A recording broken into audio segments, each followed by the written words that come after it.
Hello दोस्तों जैसा कि आपको पता ही है, हमने मुस्लिम लोग की सीरीज़ शुरू की थी और काफ़ी इम्पोर्टेंट टॉपिक डिस्कस कर चुके हैं। अगर आपने वो टॉपिक्स नहीं देखे हैं और आप देखना चाहते हैं तो आपने क्या करना है, हमारी मुस्लिम लोग की प्लेलिस्ट में जाना है, आपको सारे लेक्चर्स मिल जाएंगे।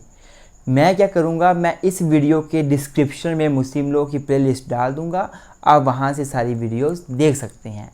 और साथ ही में मैं हमारी एप्लीकेशन, हमारी वेबसाइट का लिंक, एंड्रॉयड एप्लीकेशन, आईफोन का एप्लीकेशन का लिंक, हमारी विंडो अगर आप लैपटॉप यूज़ करते हैं उसकी एप्लीकेशन का लिंक, अगर आपके पास मैकबुक है उसकी एप्लीकेशन का लिंक भी अपने वीडियो की डिस्क्रिप्शन में डाल दूंगा।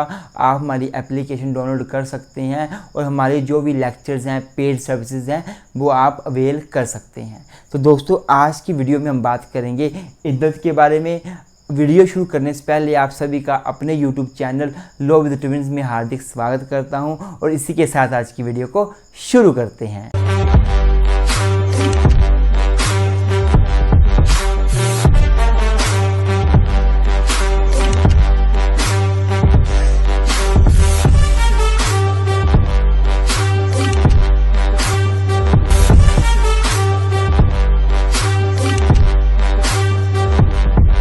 तो स्टूडेंट्स, अगर मैं इद्दत की बात करूं तो इद्दत का मतलब है एक ऐसा टाइम पीरियड जो एक मुस्लिम वूमेन को उसकी शादी ख़त्म होने के बाद काटना पड़ता है और उस दौरान वो दूसरी शादी नहीं कर सकती।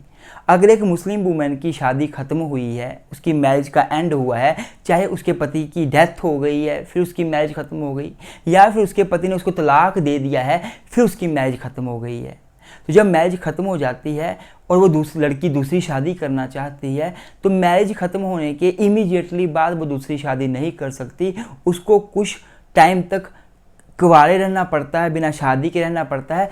इसी टाइम पीरियड को इद्दत का टाइम पीरियड कहा जाता है। मतलब क्या हुआ, in Islam iddat is a time period a women must observe after the dissolution of her marriage either by death of her husband और बाई डाइवोर्स।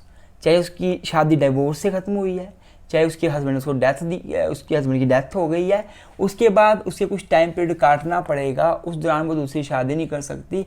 इसी को ही इद्दत कहा जाता है। देखो, during which she may not marry with another man, वो शादी नहीं कर सकती। अब बात यह है ऑब्जेक्टिव क्या है इद्दत का, क्यों इद्दत का टाइम पीरियड काटना पड़ता है। मेन ऑब्जेक्टिव इद्दत के टाइम पीरियड को काटने का सिर्फ एक ही है, to now the paternity of child. जो बच्चा माँ की कोख में है, मान लो एक व्यक्ति की डेथ हुई और उसकी पत्नी प्रेग्नेंट है और वो इमीडिएटली दूसरी शादी कर ले, तो कल को डिस्प्यूट पैदा हो सकता है। जो जिससे दूसरी शादी की है उसने, वो पति कल को बोले ये पहले से प्रेग्नेंट थी, इस बच्चे का मैं बाप नहीं हूँ, ऐसा भी हो सकता है।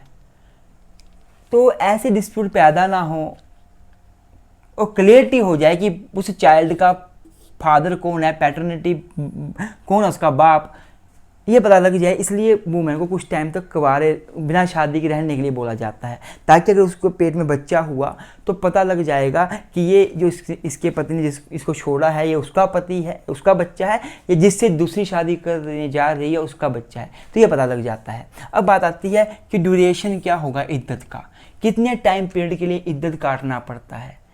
अब देखो, अगर लड़की की शादी जो ख़त्म हुई है, मैरिज जो डिसॉल्व हुई है, अगर वो लड़की की डेथ की वजह से हुई है, लड़के की डेथ की वजह से हुई है, मतलब लड़की की मैरिज ख़त्म हो गई क्योंकि उसके पति की डेथ हो गई, डेथ होने से उसकी मैरिज ख़त्म हो गई, तो डेथ के केस में लड़की को 4 मंथ 10 डेज का इद्दत का टाइम पीरियड काटना पड़ता है। वो 4 मंथ 10 डेज तक शादी नहीं कर सकती। और अगर लड़की की जो मैरिज है वो डिसॉल्व हुई है डाइवोर्स से, पति ने उसको डाइवोर्स दिया है, फिर उसकी मैरिज ख़त्म हुई है, उस केस में उसको 3 लूनार मंथ तक दूसरी शादी करने से मना किया होता है। 3 लूनार मंथ मतलब 3 मंथ तक वो दूसरी शादी नहीं कर सकती। अब बात आती है कि प्रेग्नेंट अगर कोई वूमन है तो उसका इद्दत का टाइम पीरियड क्या होगा। एक वूमन प्रेग्नेंट है, उसके पेट में बच्चा है, तो उसका पता लग गया पेट में बच्चा है, तो इद्दत का टाइम पीरियड कितना माना जाएगा। तो मेरे स्टूडेंट्स याद रखना, अगर वूमेन का जो है पेट में बच्चा है और उसकी जो मैरिज ख़त्म हुई है वो डेथ की वजह से हुई है, उसके पति की डेथ हो गई, तब उस वूमेन को कब तक इद्दत रखना है?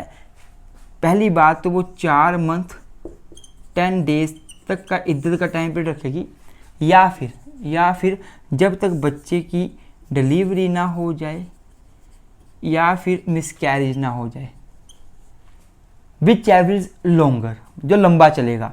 मतलब या तो वो 4 मंथ 10 डेज तक का इद्दत रखेगी, या फिर अगर उसकी डिलीवरी मान लो 6 मंथ के बाद हो रही है या मिसकैरेज 6 मंथ के बाद हो रहा है, तो 6 मंथ तक का वो इद्दत का टाइम पीरियड रखेगी और दूसरी शादी नहीं कर सकती।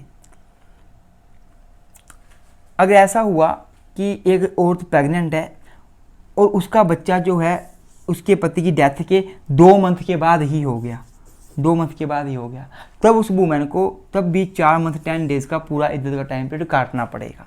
अब बात आती है कि अगर उसकी प्रेग्नेंट वूमेन है, उसकी मैरिज कैसे ख़त्म हुई है? डाइवोर्स से हुई है, उसके पति ने डाइवोर्स दिया है और वो प्रेग्नेंट है, तो इद्दत कब तक चलेगा?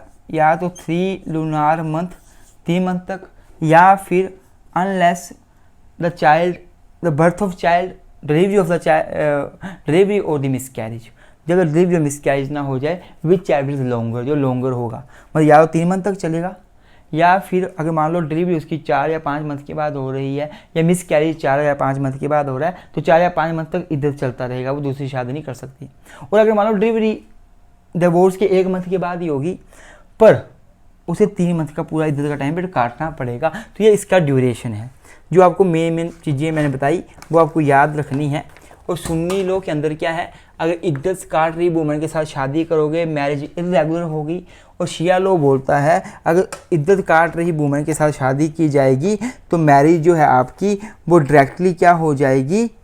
वाइड हो जाएगी। ये आप लिख सकते हो कि marriage with the women who is undergoing in iddat time period, the marriage under the Sunni law is irregular or invalid, and under Shia law the marriage will be void marriage। ठीक है जी। अब बात आती है, आप राइट्स एंड ड्यूटीज़ की बात भी कर सकते हैं। राइट्स क्या हैं या लाइबिलिटीज़ क्या है? इद्दत काट रही वूमेन के राइट्स क्या हैं? देखो, जो वूमेन इद्दत काट रही हो ना, तो उसका हस्बैंड बाउंड होता है उसको मेंटेनेंस देने के लिए। ये मुस्लिम लॉ है कि जब भी वूमेन इद्दत काट रही होती है उस दौरान उसका पति उसको मेंटेन करेगा, ये पति की ड्यूटी होती है पर्सनल लॉ के अंदर। तो पहला राइट तो ये हो गया मुस्लिम वूमेन का, मेंटेनेंस लेने का, और पति की ड्यूटी होगी उसको मेंटेन करने की during the period of iddat. दूसरी बात क्या है? The wife can not marry another man during the iddat. Wife marriage नहीं कर सकती, एंड वाइफ तो मैरिज नहीं कर सकती, वाइफ तो कर नहीं सकती मैरिज ना, पर अगर उसका जो पति है उसकी अगर एक शादी हो रखी है तो वो दूसरी कर सकता है, या 2 हो रखी है तीसरी भी कर सकता है, या 3 हो रखी है चौथी भी कर सकता है। पर अगर पति की 4 शादियां ऑलरेडी हो रखी हैं तो वो भी इद्दत के टाइम पीरियड में 5वीं शादी नहीं कर सकता। मैं 4 हो रखी थी, एक को डिवोर्स दे दिया, अब सोच रहा है मैं किसी और से शादी कर लेता हूँ, तो जब तक चौथी जिसको डिवोर्स दिया उसका इद्दत का टाइम पीरियड पूरा नहीं हो जाएगा, वो भी हस्बैंड भी शादी नहीं कर सकता। हस्बैंड की ड्यूटी है शादी नहीं करने की, जैसे कि वाइफ की ड्यूटी है शादी नहीं करने की। जो वाइफ होती है, the wife of iddat is entitled to get the deferred dower. उसको डावर लेने का भी राइट है। डावर क्या होता है हम आगे पढ़ेंगे, आपको लग जाएगा पता। तो ये राइट्स एंड लायबिलिटी पढ़ लेना हस्बैंड वाइफ की क्या है, तो ये हमारा इद्दत भी कंप्लीट होता है।